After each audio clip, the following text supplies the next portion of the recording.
Hello there, welcome to Hello English with Fiza. Hari ini kita masih mempelajari seputaran noun, yaitu compound nouns. Nah, apalagi itu?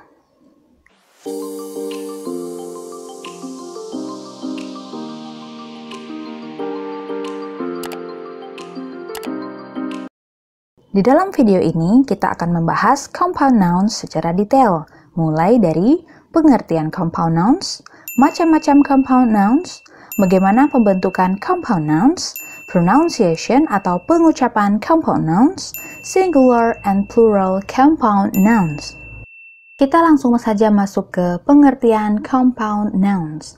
Compound nouns yaitu gabungan dari dua kata atau lebih yang membentuk suatu kata baru. Jadi, dia akan menjadi kata baru ketika dua kata atau lebih digabungkan. Nah, di dalam bahasa Indonesia kita menyebutnya dengan kata majemuk. Sebagai contoh, ada kata full dan ada kata moon. Yang digabung akan menjadi full moon. Kalau diartikan satu-satu, full artinya penuh dan moon artinya bulan. Jadi, bulan penuh? Bukan ya. Tapi yang betul maknanya adalah bulan purnama. Lalu ada kata green dan ada kata house. Green artinya hijau dan house artinya rumah. Apakah maknanya rumah yang hijau? Bukan ya. Maknanya adalah rumah kaca. Lalu ada kata bus dan stop. Bus artinya bis, stop artinya berhenti. Jadi bis berhenti? Bukan juga ya, tapi yang betul maknanya adalah halte bis. Lanjut kita ke macam-macam compound nouns. Untuk penulisan compound nouns, tidak semuanya seragam. Ada yang digabung, ada yang dipisah dengan spasi, bahkan ada yang pakai strip. Untuk macam compound nouns ada 3 bagian, yaitu yang pertama, compound nouns yang digabung, ada compound nouns yang dipisah, ada compound noun yang memakai hyphen, yaitu tanda penghubung. Kita lihat untuk compound nouns yang digabung. Compound nouns yang digabung ditulisnya tidak menggunakan spasi atau tanda hubung di antara kata. Contoh, ada kata key dan board menjadi keyboard. Jadi tidak ada spasi di sini ya. Begitu juga dengan basket dan ball menjadi basketball. Terus ada play dan ground menjadi playground. Flash and light menjadi flashlight. Jika diperhatikan lagi, untuk contoh kata keyboard terdiri dari 2 kata ya, yaitu key dan board. Key artinya kunci dan board artinya papan.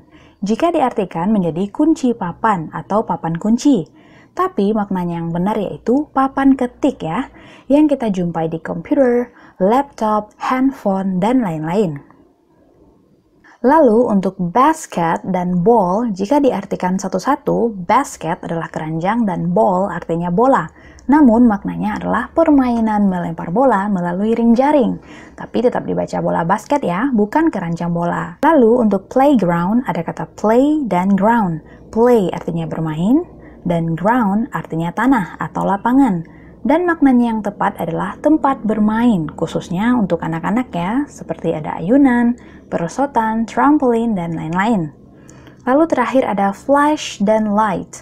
Flash artinya kilat, light artinya cahaya atau lampu. Apakah artinya cahaya kilat atau lampu kilat? Bukan ya, tapi yang betul maknanya adalah senter. Kita lanjut ke macam compound noun yang kedua, yaitu compound nouns yang dipisah. Ditulis dengan spasi di antara setiap kata. Ada kata full dan moon. Penulisannya pakai spasi ya, yang artinya bulan purnama. Ada swimming dan pool, menjadi swimming pool. Pakai spasi, yang artinya kolam renang. Ice dan cream, ice cream. Dan post office, kantor pos. Jadi, semua yang memakai spasi termasuk ke macam compound nouns yang dipisah. Terus, untuk macam compound nouns yang ketiga, yaitu compound nouns yang memakai hyphen atau tanda penghubung. Contoh, ada kata mother, in, dan law menjadi mother, strip, in, strip, law, yang artinya ibu mertua. Lalu ada part dan time, part-time, yang artinya paruh waktu. Ada runner dan up, runner-up, yang artinya pemenang kedua. Lalu terakhir ada check dan in, check-in, yang artinya mendaftarkan diri. Jadi, kata yang memakai strip atau penghubung masuk ke macam noun yang memakai hyphen ya.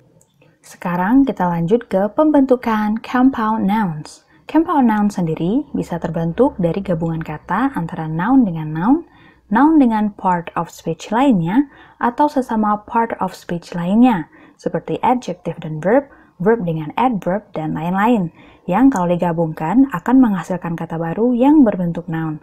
Yuk kita lihat contoh. Ada noun dengan noun, yaitu kombinasi kata benda dengan kata benda. Contoh katanya ada kata gas dan station. Dua-duanya merupakan noun, yang artinya pom bensin. Lalu ada notebook, not dan book sama-sama noun, yang artinya kalau digabung menjadi buku catatan. Lalu ada toothpaste, dua-duanya juga noun, yang artinya pasta gigi atau odol. Lalu kata wall, paper, wall dan paper sama-sama noun, yang artinya kertas dinding. Lalu ada noun dan verb, kombinasi kata benda dan kata kerja. Contohnya ada kata sunrise. Sun itu noun dan rise itu kata kerja, yang artinya matahari terbit. Lalu ada sunset. Sun itu noun dan set itu kata kerja, yang kalau digabung artinya menjadi matahari terbenam. Lalu ada haircut. Hair itu noun dan cut itu kata kerja atau verb, yang artinya model rambut. Lalu ada snowfall. Snow itu noun dan fall itu kata kerja, yang artinya salju yang turun. Lalu ada kombinasi noun dengan prepositional phrase, yaitu frasa preposisi atau kata depan, seperti mother-in-law yang artinya ibu mertua dan sister-in-law artinya ipar perempuan. Lanjut ada kombinasi preposition dengan noun. Ada kata under dan world. Under itu preposisi dan world itu noun atau kata benda yang digabung artinya neraka. Bisa juga diartikan dunia kejahatan. Lalu ada underdog yang artinya orang yang sial.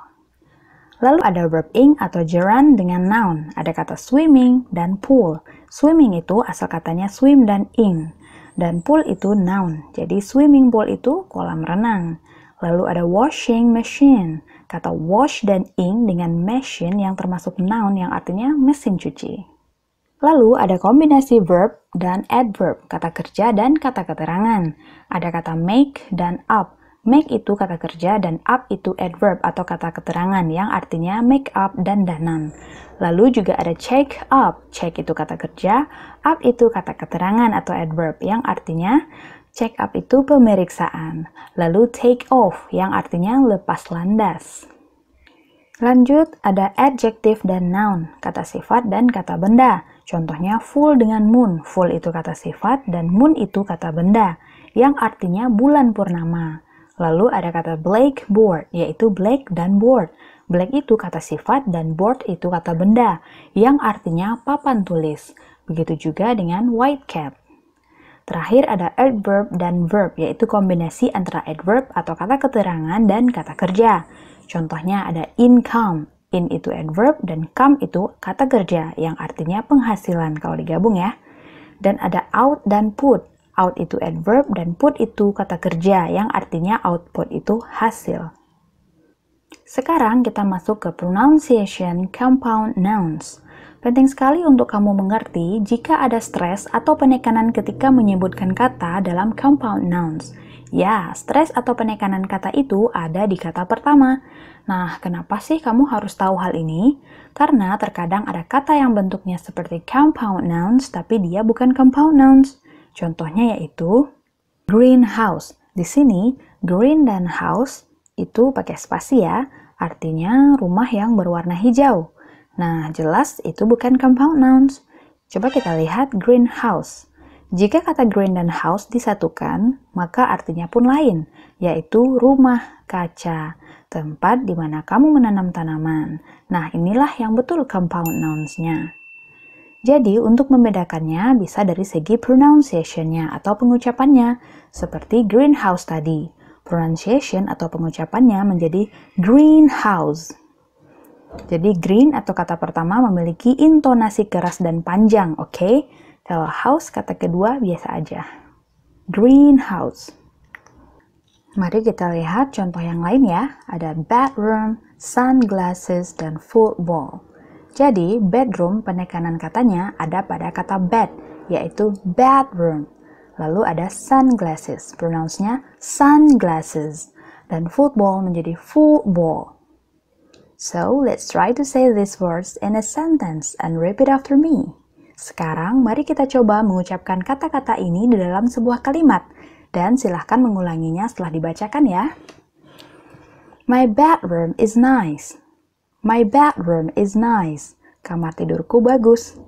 Her sunglasses are expensive. Her sunglasses are expensive. Kacamata hitamnya mahal. He plays football.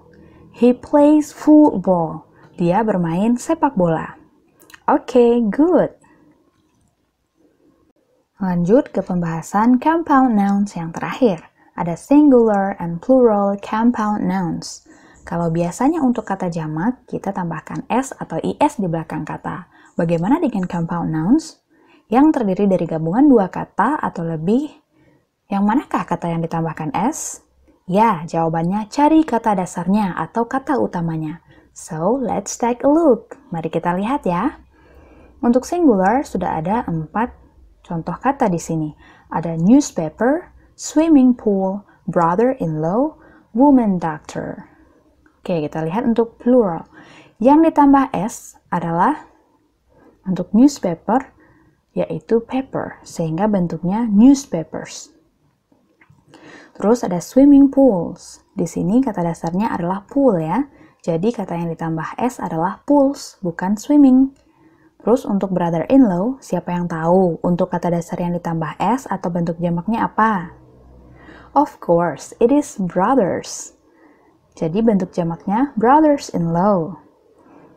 Woman doctor. Kalau untuk dua kata ini, ada yang tahu mana yang kata dasarnya? Yap, dua-duanya merupakan kata dasar. Woman dan doctor.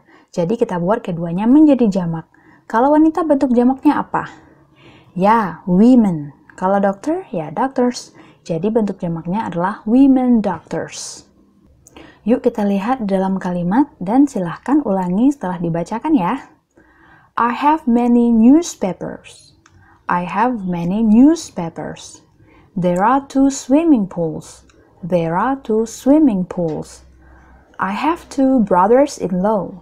I have 2 brothers-in-law. 4 women doctors work at the hospital. 4 women doctors work at the hospital.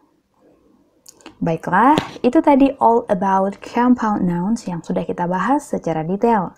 Cukup sampai di sini dulu ya, semoga bermanfaat. Terus belajar ya, dan tungguin video selanjutnya. Oh ya, sebelum kita akhiri, ada quote yang bagus nih buat kamu dari Anatole France. It is better to understand little than to misunderstand a lot. Yang artinya, lebih baik mengerti sedikit daripada salah mengerti. See you on the next video. Thank you for watching and bye-bye.